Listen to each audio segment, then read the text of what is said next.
In my last video, I talked about how, in order to heal bipolar disorder, the battle between the soul and the ego needed to come to its proper end.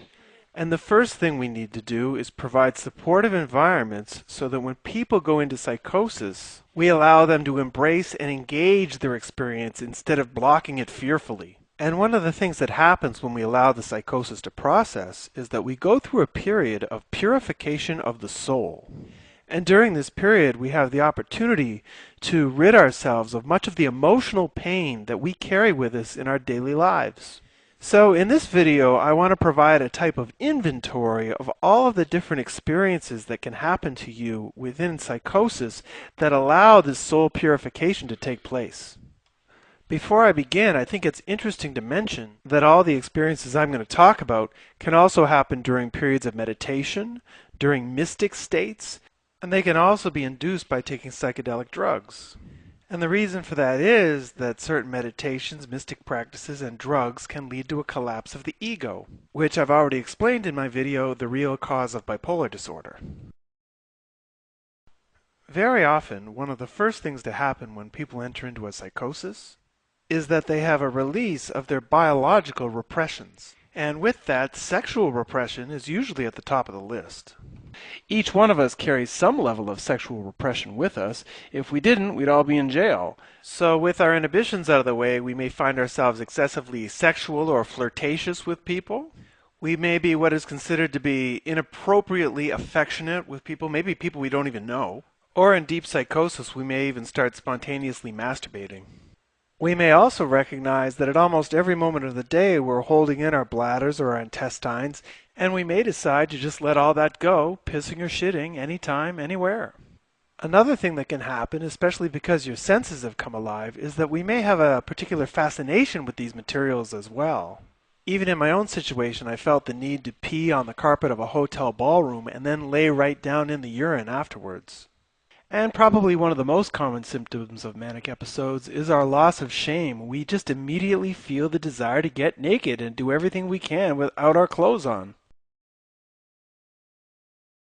Now, mania is a state that is famous for being quite high and sometimes extremely positive, and in other videos I've made, I've talked about the spiritual potential of these states, and in fact that they can be quite sacred experiences. But what happens usually is as the mania continues and you get through the oneness and connection to everything, what usually follows are regressions into experiences in your life which were emotionally painful for you, things that you probably still haven't gotten over yet, at least on an emotional level. And as a support person, being there next to somebody who is re-experiencing a trauma from their life can be very strange. Because while some people in psychosis may simply remember the experiences, others relive it. And so what will happen is when the person regresses into a painful trauma from their childhood, when you look at their face, you will see child's eyes and they may talk to you in the child's voice. And this occurs because the consciousness of the person is in another time and in another place. Now, it should be no surprise that many of these traumatic experiences revolve around physical abuse, verbal abuse, and sex abuse, especially among the most acute cases. And back in the 1960s, Dr. R.D. Laing was really the first psychiatrist to highlight the role of the dysfunctional family among people with mental disorders. In fact, one study I've come across recently showed that people suffering from schizophrenia were more than twice as likely to have divorced parents. So while trauma experienced in childhood plays a critical role in many mental disorders, trauma during adulthood can also play a role as well. And I'm not only talking about emotional issues, but physical accidents can also be a big part of the trauma which we need to heal. Death of a parent, child, or spouse is also enough to trigger a manic episode, especially among women. But in truth, the traumas which can heal during psychosis really come from any repressed memory or emotion that was too painful for us to deal with at the time that it happened. The fact that life traumas play a huge role in mental disorders should hardly be surprising.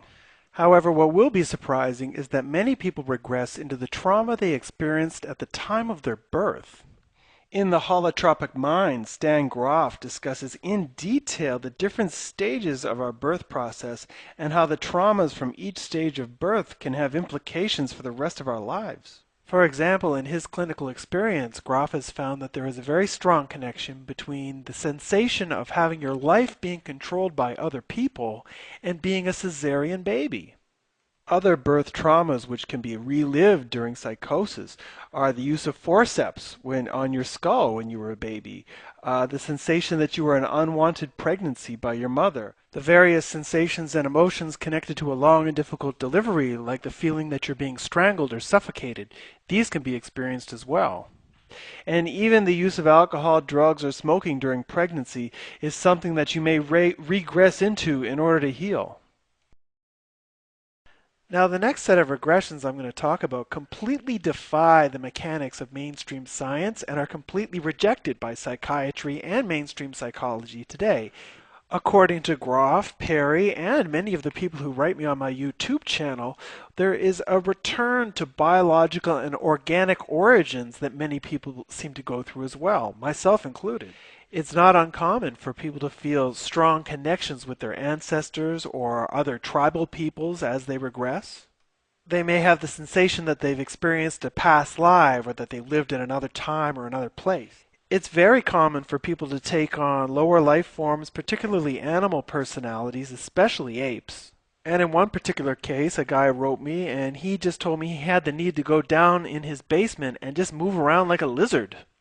There can also be the sensation of having strong connections with plants or even all of life in all of creation. And along with the more earthly or planetary regressions to our origins, we also have regressions to our cosmic origins as well. People have the sensation that they've gone back to the beginning of time and space with the Big Bang. Or like I did, that they're somehow traveling through the cosmos. Other people just have this grander connection of cosmic consciousness. And then on the other end, we have people who seem to have the sensation that they're being encountered or even possessed by aliens, which isn't always a pleasant experience. Perhaps the most spiritual aspect of an acute psychosis is the actual encounter of spirits themselves. Many people have the apparent hallucination of seeing angels or seeing devils or demons of some kind. Other people feel that the spirits are near them, and often they have some sort of message for the person related to their life purpose or a vision of some type. Others feel that they're actually channeling spirits when they're in a state. And then finally, and we've seen this a few times, people have the feeling, particularly that the devil is inside them and trying to get out.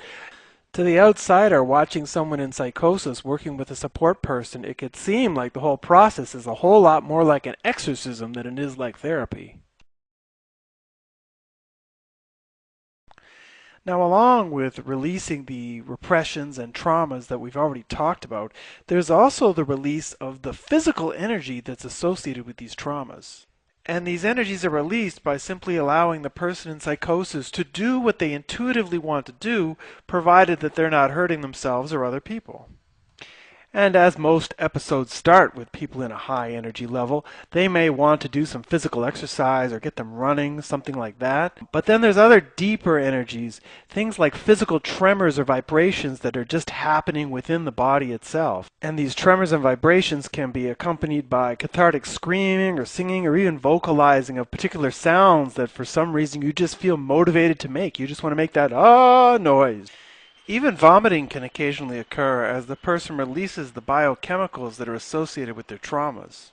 When a person has a volcanic eruption of physical energy coming out of them, sometimes afterwards there's like a blackout period where they just go away. And whereas in that situation families or doctors may panic and try and revive the person, Dr. Groff recognizes the blackout as the period of healing in itself and lets the person come back on their own. Another way that the body spontaneously releases traumatic energy while you're in psychosis is that it accelerates your heartbeat. And when that happens spontaneously for no other reason, you immediately start to breathe quicker. You start to hyperventilate. And that hyperventilation increases the oxygen, which releases trauma. The release of Kundalini energies can also be part of this process. I'm going to talk about my Kundalini experience in another video, but for now just know that they feel like very strong energies of heat or even cold that are moving through your body in a very powerful way. Along with the physical energy, we also need the release of the mental or creative energy that's within us.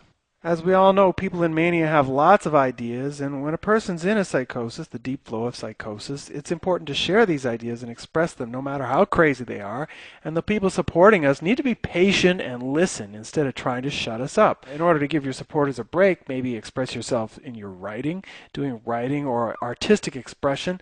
I find mandalas very good for allowing people to express themselves. Or even dancing or singing, basically anything creative that can help you express what you're going through as you heal.